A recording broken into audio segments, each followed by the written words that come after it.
Welcome to FSR YouTube channel. Student, आज हम chapter number first 11th physics की problem number 1.5 देखने जा रहे हैं। स्टेटमेंट मैंने आपके सामने लिखी है। उम्मीद है कि बच्चे आपने इसे लास्ट लेक्चर वॉच कर ली होंगे। आज हम स्टेटमेंट पढ़ते हैं प्रॉब्लम नंबर 1.5 की। क्या कह रहा है बच्चों? इसमें कह रहा था डायामीटर एंड लेंथ। तो बच्चों यहाँ पे दो क्वांटिटीज गिवन है। अगर देखा जाए तो पहली आ रही है डायामीटर। तो बच्चों ये डायामीटर को हम डिनोट करते हैं स्मॉल डी से और लेंथ को डिनोट करेंगे स्मॉल एल से। तो कह रहे हैं डायामीटर भी गिवन है और बच्चे जो है वो लेंथ भी गिवन है किसकी, of a metal cylinder measured. बच्चों जो सिलेंडर है ना वो इस शेप का आता है हमारे पास। लेट्स सपोज ये डायग्राम मैंने आपके सामने बना दी है। तो ये बच्चों एक सिलेंड्रिकल शेप आएगी और इसका हमें डायमीटर भी गिवन है, यानी ये डी की वैल्यू गिवन है यहाँ से यहाँ तक। तो ये हमारे पास डायमीटर आ गया और साथ में वो ये कह रहे हैं कि इसकी जो लेंथ है ना एल वो भी हमें गिवन है। तो ये दोनों क्वांटिटीज हमें गिवन है। कह रहे हैं मेजर्ड विद वर्नियर कैलिबर। और बच्चे वर्नियर कैलिबर का जो लीस्ट काउंट है वो भी गिवन है। इसका लीस्ट काउंट आ रहा है 0.01 सेंटीमीटर। तो यहां पे बच्चे मैं लिखूंगा लीस्ट काउंट को 0.01 सेंटीमीटर आ जाएगा। तो ये मेरे पास है इसका लीस्ट काउंट। और साथ में वो कह रहे हैं कि लेंथ और डायमीटर। तो बच्चों ये जो पहली वैल्यू है 1.22 सेंटीमीटर, तो ये हमारे पास आ रही है डायमीटर की, क्योंकि डायमीटर पहले लिखा है। और 5.35 आ रही है लेंथ की। तो यहां मैं दोनों वैल्यूज लिख देता हूं बच्चों। डायमीटर आ रहा है मेरे पास 1.22 सेंटीमीटर और जो लेंथ आ रही है वो मेरे पास आ रही है 5.35 सेंटीमीटर। तो ये दोनों वैल्यूज गिवन है। कह रहे calculate its volume and uncertainty in it. एक तो आप लोगों ने इसका वॉल्यूम कैलकुलेट करना है कैपिटल वी, और दूसरी साथ में इसके अंदर अनसर्टेनिटी बच्चों ये आपने निकालनी है। तो ये हमारे पास है कि हमने वॉल्यूम निकालना है और साथ बच्चों वॉल्यूम के अंदर अनसर्टेनिटी को भी कैलकुलेट करेंगे। तो ये हमारा क्वेश्चन है। इसको अब देखते हैं किस फार्मूले के तहत हमने सॉल्व करना। अब हमारे पास जो क्वेश्चन होता है वॉल्यूम, वॉल्यूम असल में दो चीजों का प्रोडक्ट है बच्चों, एक एरिया का एक लेंथ का। अगर यहाँ पे मैं देखूं तो मेरे पास फार्मूला सिंपल आएगा बच्चों। जब हम सॉल्व करते हैं तो मेरे पास फार्मूला वॉल्यूम वी का आएगा। Volume V is equal to area को मल्टीप्लाई कर देंगे बच्चों आप लेंथ के साथ। जब भी आप एरिया का लेंथ के साथ प्रोडक्ट निकालेंगे तो हमें दो चीजों का प्रोडक्ट वॉल्यूम देता है। अब ये जो सर्कल है ना, यानी अगर देखा जाए ये वाला सर्कल, तो ये हमें जो है वो एरिया देगा। अब एरिया का फार्मूला हमारे पास आता है A is equal to pi R का स्क्वायर आ जाएगा। यानी एरिया का फार्मूला है पाई आर स्क्वायर। बच्चों जो आर है ना वो रेडियस है, आर जो है ना वो डायमीटर का हाफ होता है। तो हमें यहाँ पे आर स्क्वायर चाहिए। तो मैं यहाँ पे एरिया का फार्मूला लिखूंगा पाई डी स्क्वायर ओवर में मेरे पास आ जाएगा 4। यानी ये पाई डी स्क्वायर ओवर 4 अगर मैं डायरेक्ट पुट करूंगा तो ये वॉल्यूम सॉरी एरिया बन जाएगा। इस फार्मूले के अंदर वैल्यू पुट करेंगे बच्चों, वॉल्यूम का फार्मूला आएगा पाई डी स्क्वायर ओवर 4 और मल्टीप्लाई बाय लेंथ आ जाएगी। तो ये मेरे पास जो है ना ये वॉल्यूम की जो है फॉर्मुलेशन आ जाती है। अगर मुझे डायमीटर पता है और लेंथ पता है तो बच्चों इस फार्मूले को हम यूज करेंगे। अभी यहाँ मैं इसकी वैल्यूज पुट करता हूँ और इसका आंसर निकालता हूँ। तो बच्चों वॉल्यूम का फार्मूला मेरे पास है volume V is equal to pi D square over 4 into L. तो पाई की वैल्यू मैं यहाँ पुट कर देता हूँ 3.14 बच्चों आ जाएगी मेरे पास। ये पाई की वैल्यू है इनटू डी स्क्वायर है बच्चों, डी स्टैंड फॉर डायमीटर है। तो डायमीटर अगर देखते हैं तो यहाँ वैल्यू पुट करेंगे 1.22 सेंटीमीटर। तो ये डायमीटर की वैल्यू है 1.22 का स्क्वायर इनटू बच्चों जो हमारे पास आ जाएगी लेंथ। लेंथ मेरे पास आ रही 5.35। तो ये लेंथ आ गई डिवाइडेड बाय 4 आ जाएगा। तो इसको हम मल्टीप्लाई और डिवाइड करेंगे। 3.14 बच्चे multiply by 1.22 plus multiply by 1.22 multiply by 5.35। तो इसको मैंने किया मल्टीप्लाई और बच्चे मैंने डिवाइड कर दिया 4 से।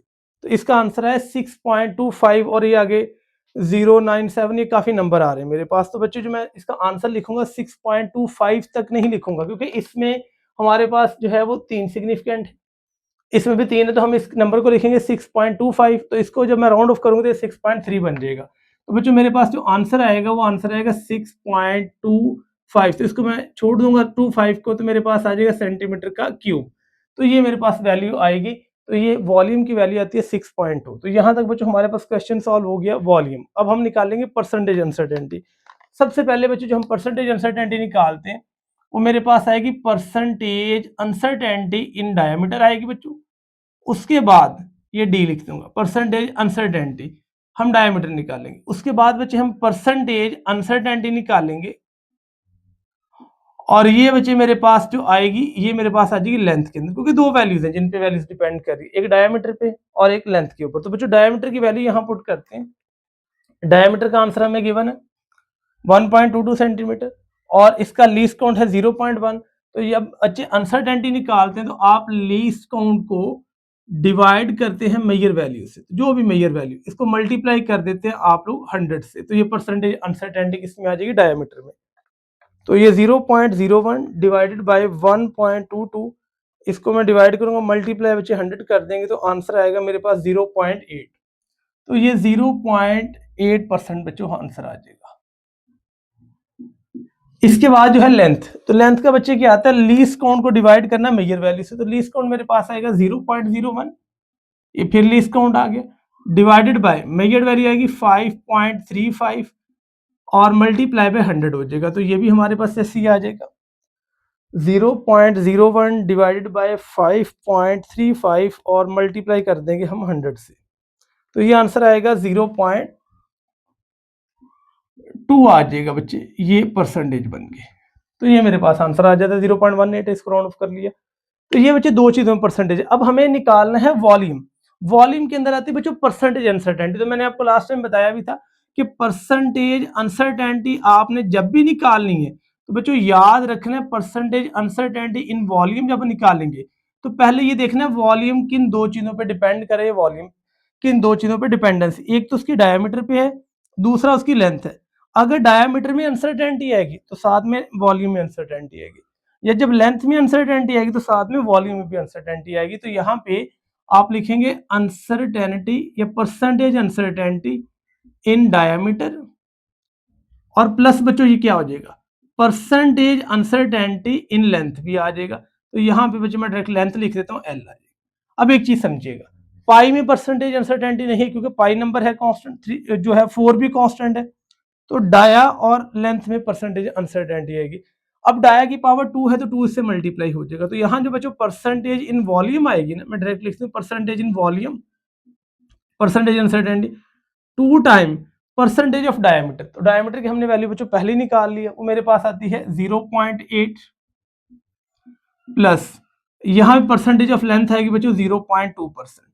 तो यहाँ पे मैंने परसेंटेज ऑफ पुट कर दी डायमीटर की और यहाँ बच्चों मैंने परसेंटेज पुट कर दी वो लेंथ की। तो ये मल्टीप्लाई कर देंगे तो बच्चों बनेगा 1.6% प्लस 0.2, तो ये बन जाएगा मेरे पास 1.8% आ जाएगा। तो ये बच्चे आंसर आता है कि वॉल्यूम की वैल्यू 6.2 बनेगी लेकिन विद परसेंटेज बनेगी 1.8। तो इसको ऐसे लिख सकते हैं कि आपने बच्चे जब वॉल्यूम में निकालनी है अनसर्टेनिटी, परसेंटेज अनसर्टेनिटी, अब ये हमारे पास वॉल्यूम आएगा V is equal to 6.25, sorry 6.2 with आएगा बच्चों 1.8% अनसर्टेनिटी। तो ये आएगा विद 1.8% अनसर्टेनिटी।